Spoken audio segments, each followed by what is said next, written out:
Welcome to the Flying Octopus podcast, offering a new perspective on Red Wings hockey, as well as all the important news from around the NHL. And now, here are your hosts, Tony Wolak, Devin Little, and Evan Sabrin. I got stuck down a wormhole today, and I was looking on YouTube, and since it's being April now and baseball season starting, it's that time that I kept thinking about April and the D, and I kept thinking about those commercials they used to play on Fox Sports Net. Every year it was the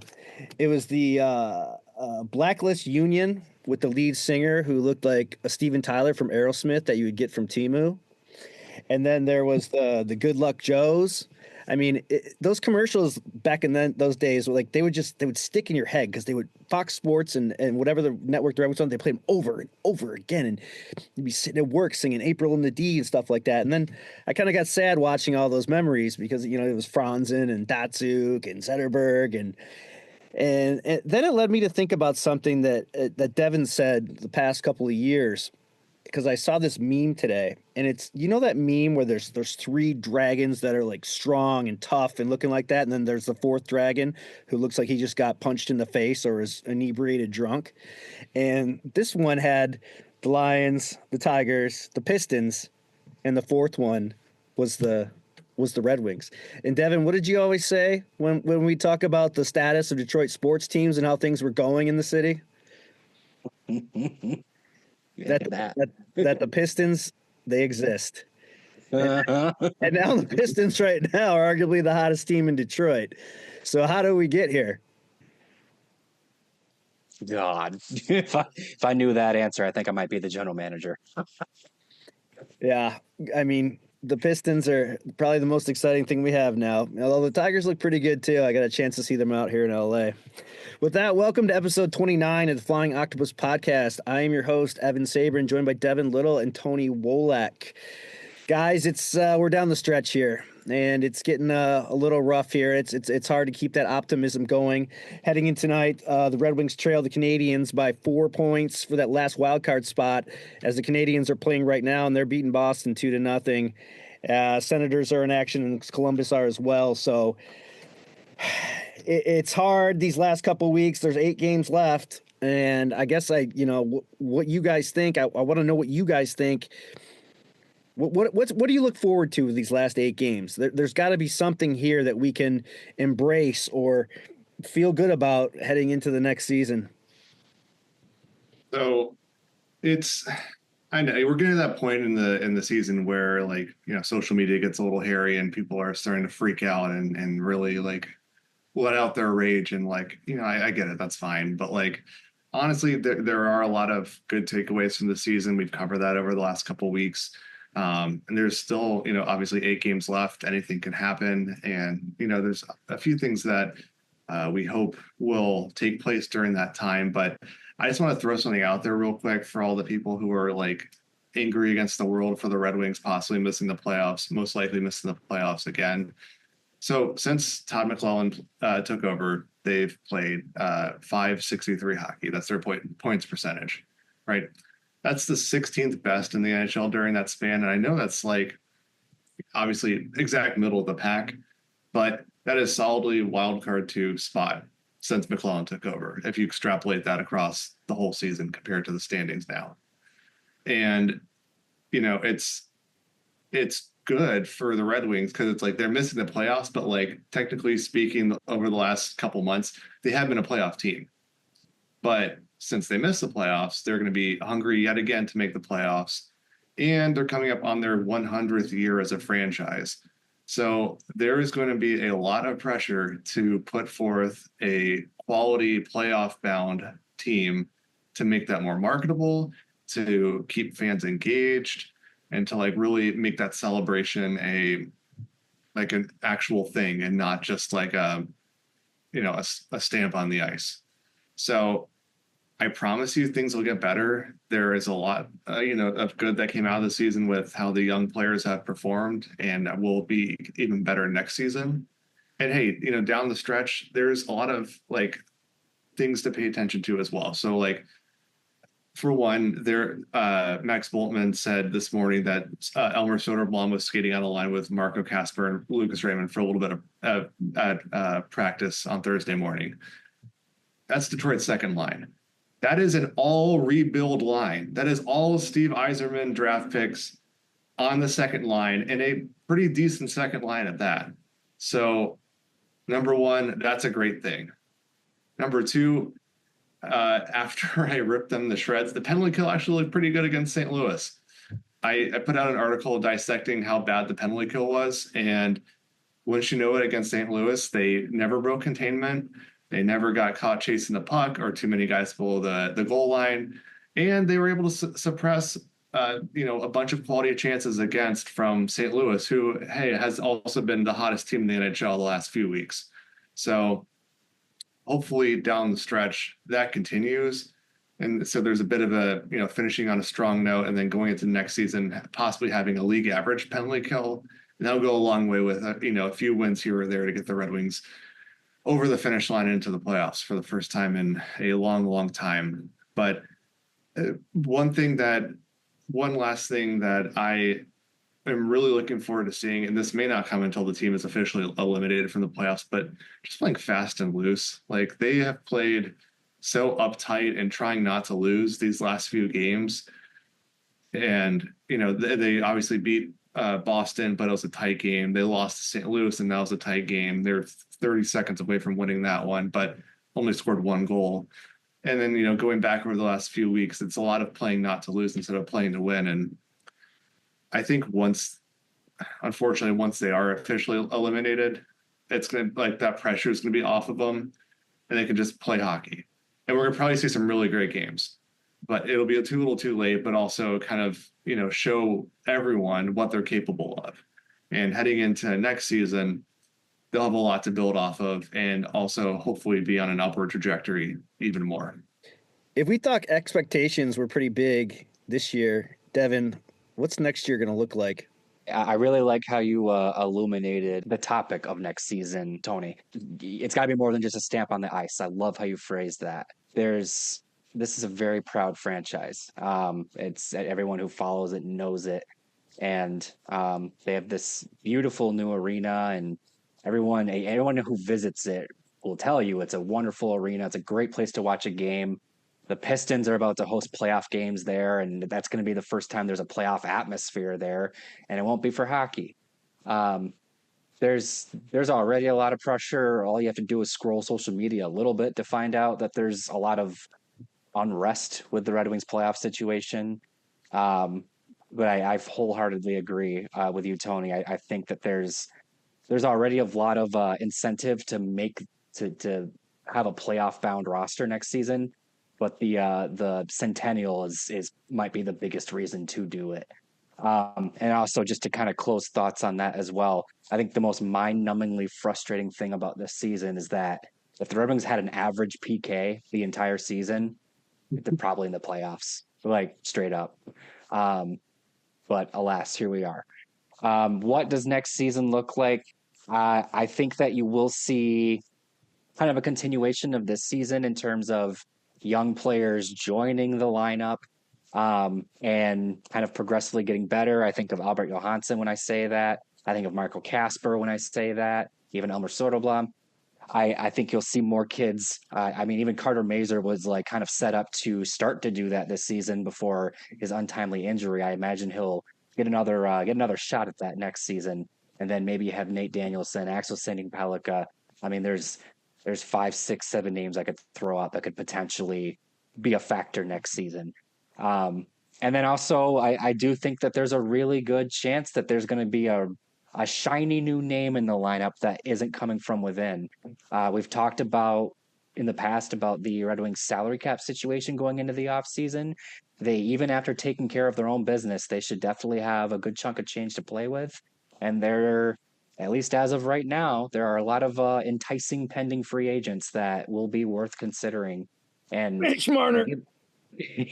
even if it is a certain Maple Leaf or anyone else, just that one big splash not only would be a huge kickoff to the Centennial season, but it would also kind of indicate that they're serious about making the playoffs and they're kind of starting to push the chips to the middle of the table, going back to my poker analogy from a few weeks ago. But I guess, yeah, I'm expecting more of the same from this season, but taking it that next step and maybe even the next couple of steps, because as much as I agree there was a lot of good to take from the season, and we really need to, as a collective group of people that talk about the Red Wings, not just us, but the community as a whole, we can't look past the good stuff. There's a lot of bad stuff to talk about, and we have a long summer ahead of us to talk about it.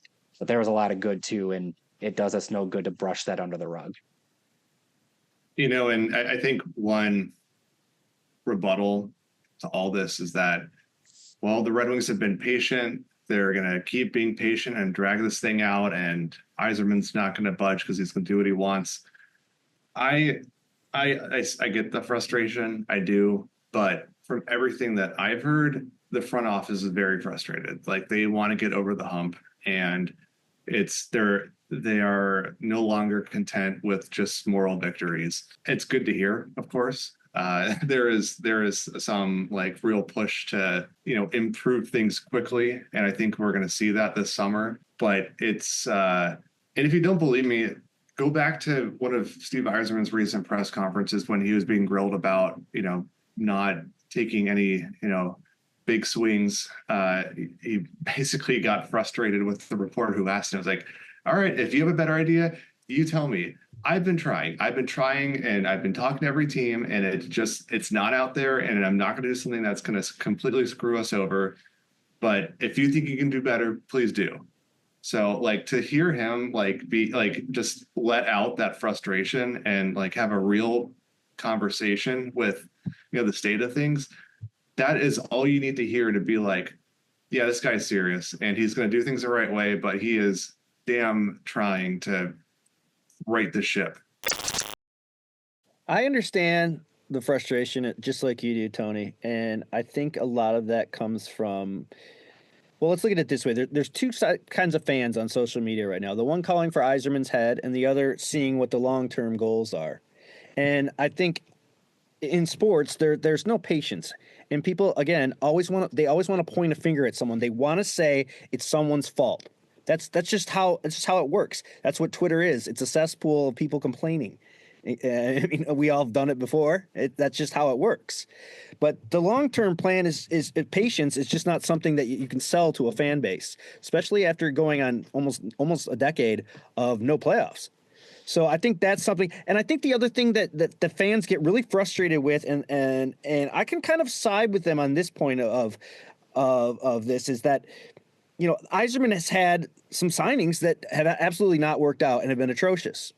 So on that side, I can see the frustration because there are ways. I mean, you look at other teams who rebuilds have gone a lot faster just through better free agent signings. Some of the signings have been really poor, but at the end of the day, you got a cavalry of kids coming in these top prospects that are going to set this team up for the long term. And Yzerman does not care if you're angry that they didn't make the playoffs this year, or they didn't go out and make a big splash in free agency or make a big move yet, because he has gone through this as a player and how his team was set up for success for all those years. So with the prospects coming, the kids coming, the development year they had, this team is set up. It's going to be set up. They have their core players locked up to great contracts. They're going to have a lot of wiggle room with the salary cap moving forward, Mitch Marner.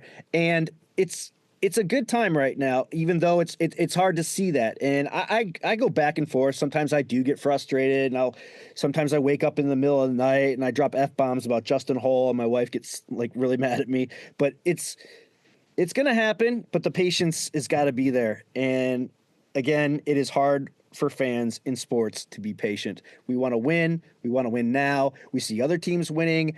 We get jealous. They want to bitch, and that's how it goes. Yzerman's not going anywhere, people. He's not going anywhere. He's going to be here for a while. He writes his own check. The expectations are going to be off the charts next year. I think people are going to demand that, and reasonably they should be. But when you look at what this team will look like 2 to 3 years from now, I mean, there's a very good chance this is a powerhouse team, and this is a team that will be competing for a long time, not just like a 2 or 3 year run. Hopefully, Eisman wants to get us back to those days where we were in the playoffs every year and they were competing for Stanley Cups. And fans just have to accept that for what it is now, because Yzerman doesn't care what you think. Yzerman doesn't care if you want his head or you want him fired. He's going to stick to this long-term plan, drafting and developing. That's what he said at the beginning, and he's still saying it today. So that's what it is. And then I also want to throw out too, one thing that bugs me, and there's a couple examples of this throughout the league, but one that just kind of immediately comes to mind is when you have a general manager draft and build a team, but then they aren't around to see it come to fruition.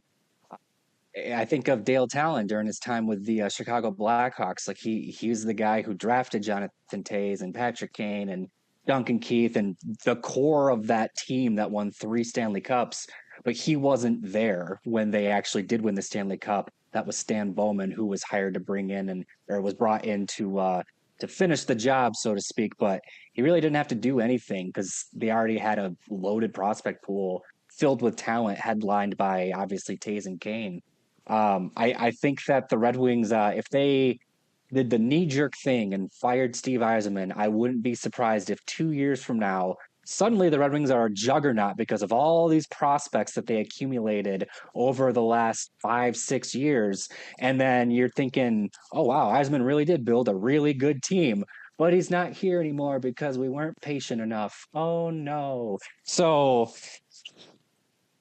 it would be one thing to me if the prospects and the drafting was a weak spot for Yzerman, but to this point, it's proven to actually be his greatest strength. So I get it. I agree with everything that's been said. I understand the impatience and the desire to really end this drought. But as far as I'm concerned, Yzerman on day one said the plan is to draft and develop. And that's the best thing this organization has done since he's taken over. And through that plan, like we've just said, you see the light at the end of the tunnel, and it's through the kids, not through some splashy trade or free agent signing.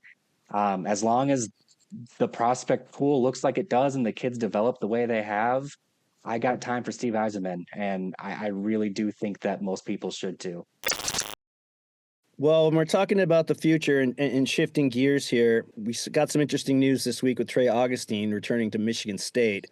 So we go to our goalie guru, Tony, here on that news. I mean, I know it's probably not the worst thing in the world for you as an MSU alum, but I don't know. I guess it wasn't totally surprising with the Red Wings have Cam Talbot and Peter Mrazek, signed through next season. And obviously anything can happen. The summer buyouts can happen. Trades can happen. But there's not a very, very clear slot for Sebastian Cossa. But again, let's be honest, that's never been the case for any Red Wings prospect coming up. So, of course, Cossa will have to earn his spot on the roster, and just like everyone else, that part doesn't surprise me at all. But it does make sense for Augustine to return to Michigan State and kind of hedges the situation a little bit. Like let's just say it's Talbot and Mrazek next season, and Cossa has a strong preseason, but just not strong enough to push out Mrazek or Talbot, or have one be waived to Grand Rapids or traded or what have you. Right? Red Wings use 3 goalies every year anyway, but Cossa goes back to Grand Rapids. He's motivated to prove he belongs. We get that whole story.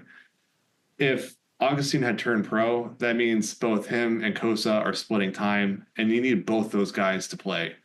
And ideally, it's not like a 50-50 split. Ideally, Kossa's playing 60-65% of games for Grand Rapids. And in Michigan State, Augustine's going to be playing 90% of the games at least. So for their development, you need more ice time. You need more gameplay. And yeah, pro action would be good for Augustine, but another year at Michigan State is still going to be good for him. It's not like I see the quality of competition argument, and like it's fine. He's getting ice time. The Red Wings are right there. They have good coaches in the organization and at MSU, so he's going to be in great care wherever he is. And there are also parts of this that we don't know about. Like Michigan State could have offered Augustine a very large NIL package to stay for another year because they want to have a champion, like an NCAA championship contender team. The Red Wings could have also asked him to stay and just to we don't know what's going to happen with our goalie situation next year. I think it'd be better if you stayed at Michigan State so you're not like sitting on the bench in Grand Rapids. I think that's fine. And like for people to be all bent out of shape about that, I think it's like, again, tying back to everything we've been saying this episode, like it's the long game that matters. And I'm sure Augustine will be playing games in Grand Rapids anyway next season. Like after Michigan State's campaign is over, he'll go to Grand Rapids, play games. Who knows? Maybe Cosa's starting for the Red Wings and they're headed towards the playoffs, and Augustine steps in and catches fire and leads Grand Rapids to the playoffs. It's a win-win in that scenario. So it doesn't bother me. And if you're getting upset about it, like there are other things going on in the world, it'll be fine. But Devin, were you looking forward to seeing Augustine in Grand Rapids next year, or are you okay with how things turned out? The answer to both of those questions is yes. I was very much hoping I get to see see him a little bit closer, a bit more in my backyard. Lansing's not too far away from me, but downtown Grand Rapids is way closer. But alas, I do agree, and I think that you've kind of spelled it out perfectly too. It's kind of all about playing time and just the uncertainty of the situation in Detroit and Grand Rapids next season. Just kind of the wild card of Cossa, basically.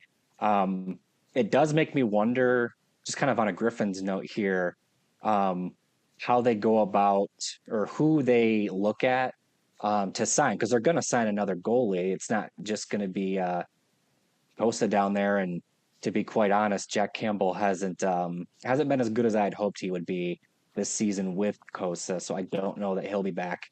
And they have some exciting young guys playing in Toledo right now. Jan Bednash has been really surprising this season and honestly really good. Carter Gielander's there as well. He's another guy you'd have to figure has to either start climbing the ladder here soon or whatever, because you got Cossa, you got Augustine, Bednash is pushing you. You got to make a decision on that kid here soon. But these are all young guys, and the Red Wings especially like to have a veteran there. If anything, just to have a stabilizer on the bench there. So I'm really interested to see who they target for that role, because I do think they'll target someone. But pivoting back to Augustine, one more maybe unspoken, we'll never know, whatever type of thing is, the Spartans definitely want to have a championship caliber team next season. But also, let's kind of acknowledge that Michigan State was shocked by the result last week or the week before.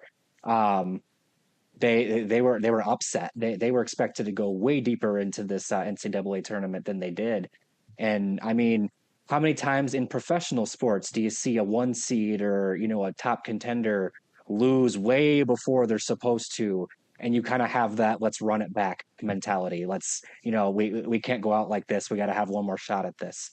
I can't help but think that the Michigan State locker room, there were a lot of guys in there that had that exact same mindset, especially Augustine as the go-to starter for the Spartans. I'm sure as much as he would love to start his pro career, when you mix in the uncertainty of the whole situation at the pro level, along with the opportunity to try to avenge this season and win a championship next season, I can understand why this decision was made, and honestly why all parties agreed to it. If I was like a huge MSU donor and had a lot of money to now that it's legal to basically pay these players, Augustine would be driving around campus in a Ferrari and paying for everyone's drinks at Landshark. I mean, he's the biggest hockey presence that MSU has had in a very long time. Maybe even going back to like the Kip Miller, Anson Carter days. And Michigan State had a hell of a run. And I feel like the college players have a different kind of bond, with them all being together for all these years. And the players aren't coming as going as much as you are in minor league hockey or even professional hockey for that matter. And they're also, it looks like Koso's going to be ahead of him on the depth chart when he does come out. So I can see why he stayed, and that loss was just brutal. I mean, State was a juggernaut this year. They were a powerhouse, and to lose like that in the first round, and thankfully Tony, texted me as soon as it happened, reminding me. But yeah, Augustine, I'm glad he's staying. Another year, I think will be good for him. And I know there's the one rebuttal is if the Red Wings didn't reacquire Peter Mrazek, we might not be having this conversation right now. But again, that may not necessarily be true. Augustine may have been, returning regardless of what happened with the trade deadline and bringing in another goalie, then the downstream impact of that. But they'll play Kosa, they'll play Talbot, they'll play Mrazek next season. Kosa will also start a bunch of games in Grand Rapids. He'll get lots of ice time, and that's what matters most. And Augustine, is playing it smart, college kid, right? He's playing it smart, staying where he'll actually get ice time for sure, which is good. So, just take the win. Both your top goalie prospects, who are top 5 goalie prospects in the whole league, are going to get a bunch of playing time next season to get even better. So, with that, we will close out the episode today. Want to just cover the next few games for the Red Wings until we record next. So Friday, they host the Carolina Hurricanes at 7, and then host the Florida Panthers at 5:30 on Sunday. Tuesday is what could be a very pivotal game in Montreal. And, if things go right for the Red Wings over the weekend, that could be a very, very interesting game. So stay tuned for that one. That is followed by a quick trip to Florida to take on the Panthers on Thursday and the Lightning on Friday. So these next few games are going to, kind of tell the story of the season and how it either ends or continues. So lots of great hockey. And it's something that Devin and I touched on last week is there's only 8 games left. Enjoy it while there's still Red Wings hockey, because if it's going to be a long off season, 3, 4, 5, 6 months without Red Wings hockey, and enjoy it while you can. Yeah, most people after 3 weeks are like, damn, I already missed Red Wings hockey. Appreciate what you got, people. The good things are coming soon. So thanks for joining us for episode 29. We'll see you next week. Thanks for listening to the Flying Octopus podcast. Follow us on YouTube at the Flying Octopus channel and Twitter at Flying Octopod.